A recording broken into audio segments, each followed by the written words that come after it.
안녕하세요. 매일의 묵상을 함께하는 우리 성도님 여러분, 오늘 3월 2일 목요일 여호수아 10장을 가지고 여러분들과 은혜의 말씀을 나누도록 하겠습니다. 오늘 하나님께서 주시는 말씀은 여호수아 10장 38절에서 43절까지의 말씀입니다. 제가 봉독하여 올리도록 하겠습니다. 여호수아가 온 이스라엘과 더불어 돌아와서 드빌에 이르러 싸워 그 성읍과 그 왕과 그 속한 성읍들을 점령하고 칼날로 그 성읍을 쳐서 그 안에 모든 사람을 진멸하여 바치고 하나도 남기지 아니하였으니 드빌과 그 왕에게 행한 것이 헤브론에 행한 것과 같았으며 림나와 그 왕에게 행한 것과 같았더라. 이와 같이 여호수아가 그 온 땅 곧 산지와 네겝과 평지와 경사지와 그 모든 왕을 쳐서 하나도 남기지 아니하고 호흡이 있는 모든 자는 다 진멸하여 바쳤으니 이스라엘의 하나님 여호와께서 명령하신 것과 같았더라. 여호수아가 또 가데스 바네아에서 가사까지와 온 고센 땅을 기브온에 이르기까지 치매 이스라엘의 하나님 여호와께서 이스라엘을 위하여 싸우셨으므로 여호수아가 이 모든 왕들과 그들의 땅을 단번에 빼앗았느니라. 여호수아가 온 이스라엘과 더불어 길갈 진영으로 돌아왔더라. 성도님 여러분, 여호수아 많이 읽으셨죠? 여호수아는 크고 작은 영적 전쟁의 기록입니다. 모든 전쟁의 키워드는 거룩이라는 단어를 관통하고 있습니다. 여리고성 앞에서 그리고 또 요단강 앞에서의 전적인 하나님께 대한 신뢰, 발을 내딛기 전 요단강 물결 위에서 마지막 마음을 가졌을 때, 또 7번째까지 여리고성을 돌 때 아무 변화는 없지만 전적인 신뢰의 찬양을 할 때의 마음들이 그들이 지나오면서 겪었고 그것을 통해서 하나님을 알게 되었습니다. 주님, 저희가 여기 있사오니 불쌍히 여기시고 하나님의 크신 일을 행하시옵소서라는 마음이었을 것입니다. 그리고 그들은 아이성을 거치면서 함께 거룩하여야 함을 알게 되었습니다. 한 명의 낙오자도 없이, 한 명의 거룩함이 없는 것이 아니라 모두가 다 거룩으로 하나님에게 나아가야 됨을 알았습니다. 대표자 혼자 거룩하면 되는 것이 아니라 모두가 하나님 앞에 거룩하게 나아가는 삶이 정말 중요함을 깨닫게 하셨습니다. 아버지가 신앙이 좋아서 가족 대표로 천국 티켓을 가져오는 것이 아니라 1대1로 인격적인 만남이 중요함을 우리는 알고 있습니다. 아이성은 거룩한 공동체의 위상을, 진정성을 보여주고 있는 사건이었습니다. 그 후 그리고 오늘 10장에 이릅니다. 여호수아 10장 1절, 그때 여호수아가 아이를 빼앗아 진멸하되 여리고와 그 왕에게 행한 것 같이 아이와 그 왕에게 행한 것과 또 기브온 주민이 이스라엘과 화친하여 그 중에 있다함을 예루살렘 왕 아도니세덱이 듣고, 이런 앞에 있던 여리고성과 아이성 그리고 요단강 사건들은 은혜의 소문만이 아니었습니다. 가나안 땅 전체에는 큰 은혜보다는 오히려 이방 족속들 장군들에게는 두려운 소문이었을 것입니다. 이 소문은 두 번의 큰 전쟁을 도래시킵니다. 큰 두 번의 전쟁 중 한 번이 남쪽의 기브온 전투이고 또 하나가 북쪽의 메론물가 전투입니다. 우리나라 6.25를 생각할 때 인천 상륙작전과 낙동강 전투를 생각하면 됩니다. 두 전투를 통해서 한국 전쟁의 양상은 완전히 달라졌습니다. 오늘 기브온 전투와 내일 있을 여호와 11장의 메론물가 전투가 바로 가나안 땅의 주도권을 잡는 큰 전투였던 것입니다. 거기에 해당하는 구절을 한번 읽어보도록 하겠습니다. 여호수아 10장 5절, 아모리 족속의 5 왕들 곧 예루살렘 왕과 헤브론 왕과 야르뭇 왕과 라기스 왕과 에글론 왕이 함께 모여 자기들의 모든 군대를 거느리고 올라와 기브온에 대진하고 싸우니라. 여기 남쪽의 기브온 전투고요. 여호수아 11장 4절 북쪽의 상황입니다. 그들이 그 모든 군대를 거느리고 나왔으니 백성이 많아 해변에 수많은 모래 같고 말과 병거도 심이 많았으며 이 왕들이 모두 모여 나와서 이스라엘과 싸우려고 메론 물가에 함께 진쳤더라.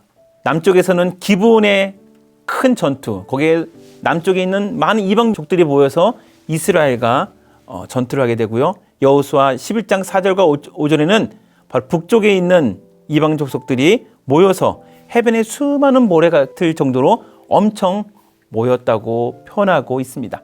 이 큰 전투들 가운데서 10장의 기본 전투의 구조를 보면서 하나님의 전쟁의 속성을 여러분들과 함께 나눠보려고 합니다. 아무리 많은 변수가 큰 전쟁 가운데 있어도 하나님 말씀하신 대로 승리하는 것을 우리는 여호수아 10장을 통해서 볼 수가 있습니다. 여호수아 10장 40절 맨 뒷부분 한번 볼게요. 이스라엘의 하나님 여호와께서 명령하신 것과 같았더라. 나중에 승리한 걸 보니까 이스라엘의 하나님 여호와께서 명령하신 것과 똑같이 되었더라. 여호수아 10장 40절 후반부에 이 명령을 가지고 우리가 승리한 것을 여러분들이 목격하게 됩니다. 혹시라도 어떤 것인지 궁금하신 분을 위해서 여호수아 10장 8절을 소개합니다. 그때 여호와께서 여호수아에게 이르시되 명령하되 그들을 두려워하지 말라. 내가 그들을 내 손에 넘겨주었으니 그들 중에서도 한 사람도 너를 당할 자가 없으리라 하신지라. 이것이 하나님의 명령이었고 그렇게 행동하라고 하였고 그렇게 행동한 여호수아와 이스라엘 군대는 하나님 말씀대로 승리를 얻었습니다. 하나님이 말씀하시면 물이 변하여 포도주가 되고 요단강이 갈라집니다. 우리의 삶의 현장에서 주님이 기도로 확신을 주신 것이 있습니다. 그때 우리는 믿고 구하고 나아가면 되는 것입니다. 주님께서 이루십니다. 주님의 승리에는 방법론에서 거룩만 강조하십니다. 그리고 나머지는 우리들 자신의 마음가짐을 강조합니다. 두려워하지 말라. 주님이 함께 하신다. 하나님의 전쟁에서는 그 전장을 보는 우리의 마음가짐이 제일 중요합니다. 하나님의 전쟁 가운데 우리는 두 번째 속성을 한번 봤으면 좋겠는데요. 이러한 놀라운 영적 전쟁의 순간들의 공통점이 있다는 것입니다. 제가 38절과 39절에 빨간색으로 표시했습니다. 여호수아 10장 38절 여호수아가 온 이스라엘과 더불어, 그 다음에 여호수아 10장 39절 뒷부분 그 왕에게 행한 것과 같았더라. 여러분들이 오늘 여호수아 10장을 쭉 읽어보시면 여호수아가 온 이스라엘과 더불어라는 단어와 그 왕에게 행한 것과 같았더라. 모든 매번 전투가 하나님의 놀라운 역습과 하나님의 놀라운 그 은혜들의 승리가 행한 것과 앞에 있는 전쟁과 항상 동일하다는 얘기가 몇 번씩 강조됩니다. 여호수아의 혼자의 싸움이 아니라 아이성 전투를 통해 배운 공동체의 거룩한 동행함이 있다는 것을 이 문구는 표현하고 있는 것입니다. 동시에 수많은 전투에서 동일하게 승리해 준다는 것을 보여주고 있는 것이지요. 여호수아 10장 38절 여호수아가 온 이스라엘과 더불어 이런 구절 나오는 것이 4절, 7절, 15절, 20절, 29, 31, 36, 38, 43절 이 9군데에서 더불어 싸운다는 표현이 나옵니다. 엄청 많이 나오죠, 여러분. 그리고 10장의 모든 전투의 앞에 이 문구가 나온다는 것은 무엇을 의미하느냐? 바로 이것은 앞에서 싸우는 지도자들과 또 맨 뒤에서 싸우는 막내 사병까지도 한 마음으로 주님이 주신 소명을 감당해야 한다는 것을 말하고 있습니다. 인원도 부족하고 무기도 약하고 훈련도 많이 받지 않은 이스라엘 군이었습니다. 그런데 하나님의 도움으로 계속 이깁니다. 때로는 해가 멈추었고 때로는 우박이 도와주면서 승리의 길로 이끕니다. 전쟁의 승리를 만약에 100으로 한다면 인간, 즉 이스라엘 군의 현실적 역할은 1%도 안 된다는 것을 여러분들은 아실 것입니다. 대부분은 영적인 무장인 거룩과 신뢰가 99%를 차지하고 있습니다. 우리의 삶도 마찬가지입니다. 우리의 삶의 현장에서 바로 하나님의 거룩과 하나님의 신뢰를 선포만 하면 됩니다. 우리도 이러한 여호수아의 승리를 삶의 현장에서 느껴보고 싶지는 않습니까? 고난 가운데 깊이 있을수록 승리의 짜릿함은 더할 줄로 믿습니다. 어려운 가운데 계신 우리 성도님들, 분명하게 이 고난의 긴 터널을 빠져나갈 것입니다.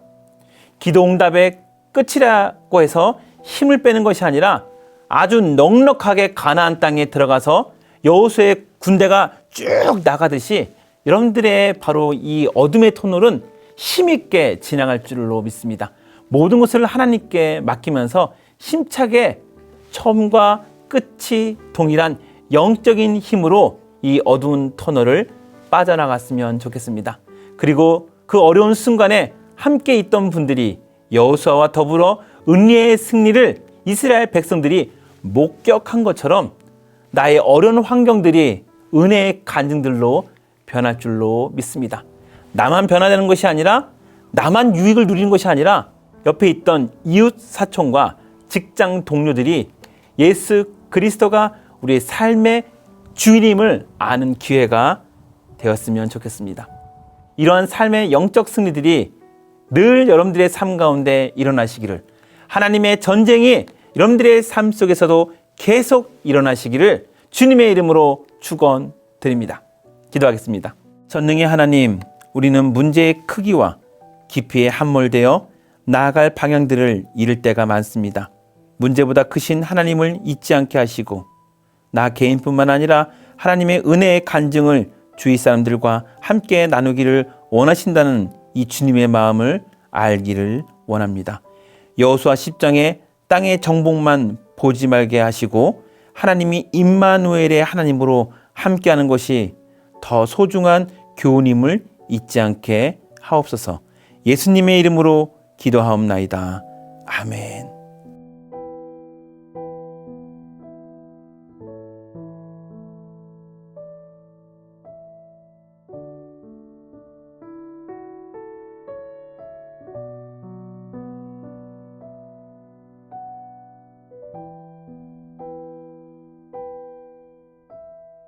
you.